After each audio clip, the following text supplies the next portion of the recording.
साथियों नमस्कार। गीता ज्ञानदाता श्री भगवान बोले, मैंने इस अविनाशी योग को सूर से कहा था। सूर ने अपने पुत्र वैवस्वत मनु से कहा और मनु ने अपने पुत्र राजा इक्ष्वाकु से कहा था। मित्रों, प्रश्न यहाँ खड़ा होता है, इमम विशेषण के सहित योगम पद किस योग का वाचक है? कर्म योग का या सांख्य योग का?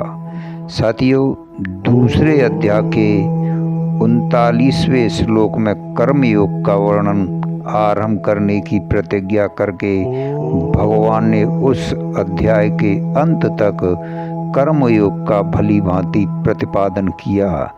इसके बाद तीसरे अध्याय में अर्जुन के पूछने पर कर्म करने की आवश्यकता में बहुत सी युक्तियां बतलाकर 33वें श्लोक में उन्हें भक्ति सहित कर्म योग के अनुसार युद्ध करने के लिए आज्ञा दी और इस कर्म योग को मन को बस में करना बहुत आवश्यक समझकर अध्याय के अंत में बुद्धि द्वारा मन को बस में करके काम रूप शत्रु को मारने के लिए कहा।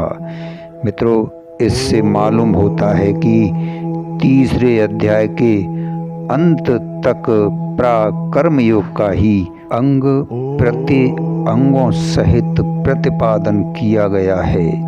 मित्रों, इमम पद जिसका प्रकरण चल रहा हो उसी का वाचक होना चाहिए।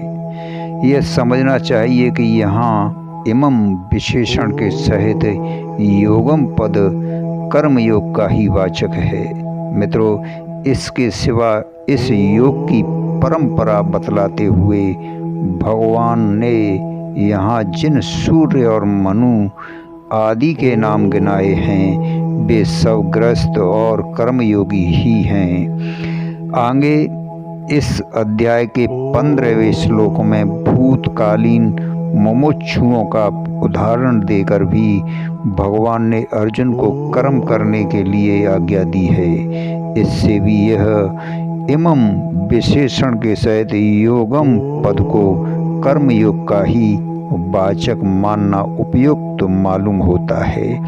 धन्यवाद, शुक्रिया।